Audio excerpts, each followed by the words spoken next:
पत्ते क्यों लगाए जाते हैं? कलश के ऊपर नारियल क्यों रखा जाता है? कलश के ऊपर 9 बार मोली क्यों बांधी जाती है? मोली मतलब लच्छा नाड़ा 9 बार क्यों लपेटा जाता है नारियल के ऊपर, कलश के ऊपर जब रखते हैं?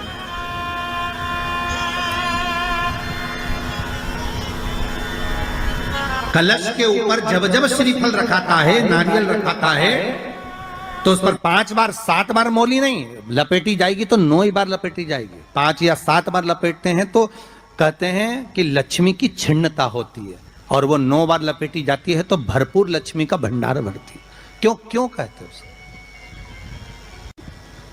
भगवान कुंभ का निर्माण कर रहे हैं, भगवान कलश का निर्माण कर रहे हैं, और भगवान स्वयं ब्रह्मदेव कर रहे हैं कि आप ऐसा निर्माण कर दो जिसमें 33 कोटि देवता स्वतः विराजमान हो जाए। तो भगवान ने उस कलश का निर्माण कर दिया। अब कलश का निर्माण करा तो स्वयं भगवान ब्रह्मदेव बोले, प्रभु इस कलश के अंदर मेरा स्थान कहां है? मेरा स्थान कहां है?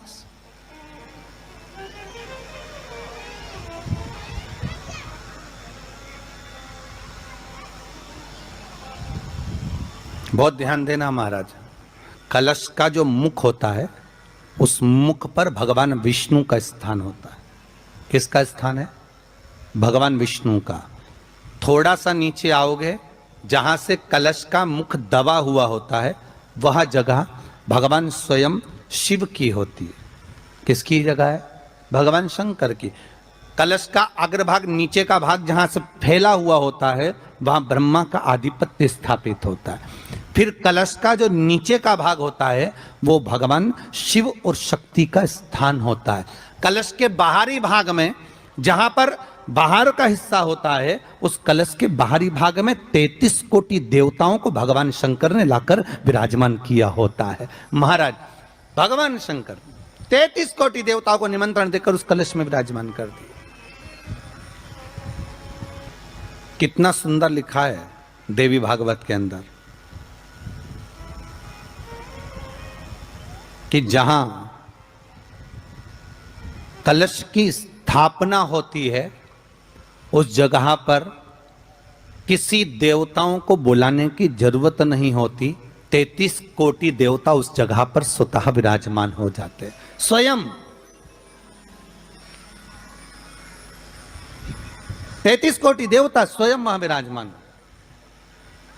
नवरात्रे एकम से प्रारंभ नहीं होते, अरे अमावस्या की रात्रि से प्रारंभ हो जाते, इसलिए उसको कहते हैं नवरात्रे। क्योंकि नवमी के दिन माता जी का विसर्जन हो जाता है, जवारों का विसर्जन हो जाता है, व्रत करने वाले कन्या पूजन भोजन भंडारा कराकर विराम दे देते हैं। तो नवमी की रात्रि उसमें नहीं जुड़ा पाती। उसमें रात्रि अगर जुड़ती है तो ये अमावस्या की रात्रि से जुड़ना प्रारंभ होता है, तब जाकर वो नवरात्रि पूर्ण हो पाती है। पितृलोक में पितृ जैसे निवास होकर भी इंतजार करते हैं। 4 नवरात्रे हैं तो 4 ही श्राद्ध हैं। आज मौनी अमावस्या है, श्राद्ध का विराम हो जाता है और कथा अर्थात नवरात्रे प्रारंभ हो जाते हैं दूसरे दिन। तो यहाँ शास्त्र कह रहा है जैसे हमें प्रतीक्षा रहती है कोई अच्छे कार्य की, कि घर में कोई शुभ कार्य हो, घर में कोई अच्छा आयोजन हो तो अपने को आनंद होगा, प्रसन्नता होगी।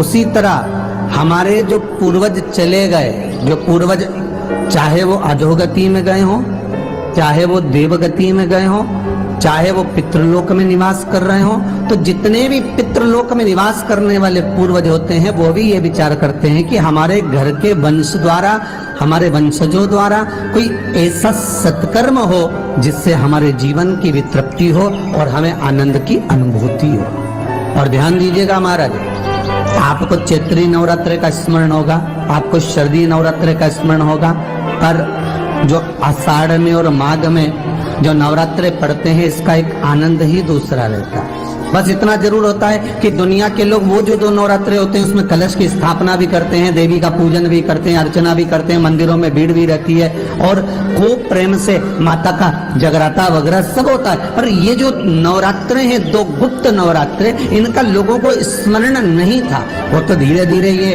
टीवी चैनल के माध्यम से कथाकारों ने, वक्ताओं ने स्मरण कराना जब चालू करा, धीरे धीरे बताना, मार्गदर्शन करना जब चालू करा, तब लोगों को ज्ञात होता गया कि कोई गुप्त नवरात्रा भी होता है, उसमें भी देवी की आराधना होती है। ये चारों नवरात्रे अलग अलग अवस्था के हैं, अलग अलग सुख के हैं और अलग अलग आनंद के।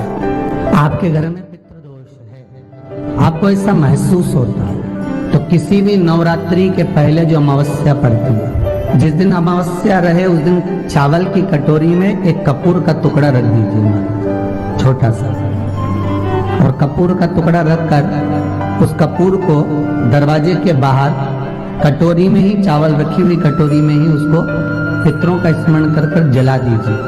और जलाने के बाद उस चावल को कहीं भी किसी भी वृक्ष की छांव में पक्षियों के लिए डाल दीजिए। शिव महापुराण की कथा कहती है, अगर मान लो पितृ आपको कष्ट दे रहे हैं, पितृ आपको तकलीफ दे रहे हैं, कोई काम नहीं होने दे रहे हैं, या कहीं आपको ऐसा लगता है कि पितरों का दोष है, तो वो पितृ दोष देवी, अब ये जो आप करेंगे ये कब कर रहे हैं? अमावस्या के दिन आप उसको रख रहे हैं, अमावस्या के दिन उसको रखकर रात भर आपने रखा कपूर के साथ में, सुबह एकम पड़ गई, नवरात्रि लग गई, उसी दिन उसको जलाकर आपने पटक दिया।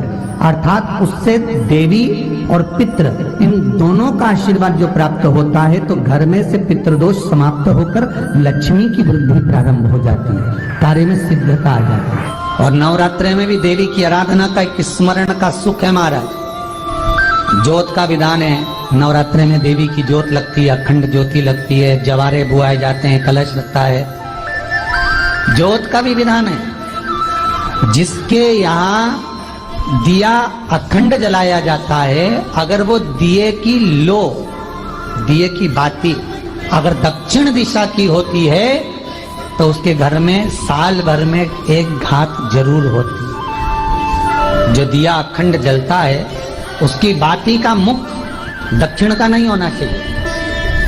अगर आपने देवी भागवत का स्मरण करा हो, देवी भागवत को अगर सुना हो, तो देवी भागवत में स्पष्ट किया गया कि पूर्व की ओर मुख करा हुआ दिया, अर्थात पूर्व की ओर ज्योत जो जलाई जाती है, वो संपदा की वृद्धि करती है।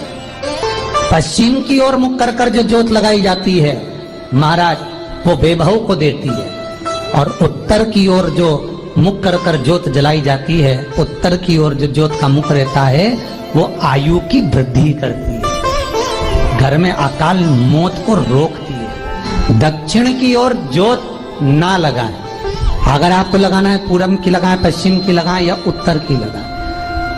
और जितने दिन महारानी जगदम्बा जगतधात्री दुर्गा भवानी चैत्र नवरात्रि में, शरदीय नवरात्रि में, आषाढ़ी नवरात्रि में, आदिकादिक पौष नवरात्रि में हम जगत जननी जगदम्बा की जब स्थापना करते हैं, या हम नूतन घर का प्रवेश करते हैं, या गणेश जी की स्थापना करते हैं, या कोई दुकान को प्रवेश करते हैं, या कोई शुभ कार्य करने के लिए अग्रण्य होते हैं, तो हम कलश की स्थापना क्यों करते हैं? कलश के अंदर आखिर ऐसा क्या विराजमान है कि 33 कोटि देवता उस कलश के अंदर आकर बैठ जाते हैं? आप कोई यज्ञ करने जा रहे हो, आप कोई पोथी पुराण करने जा रहे हो, आप कोई अच्छा कार्य करने जा रहे हो, तो ब्राह्मण देवता कह देते कलश की स्थापना होगी, कलश की शोभा यात्रा निकलेगी, कलश यात्रा निकलेगी, कलश विराजमान होगा।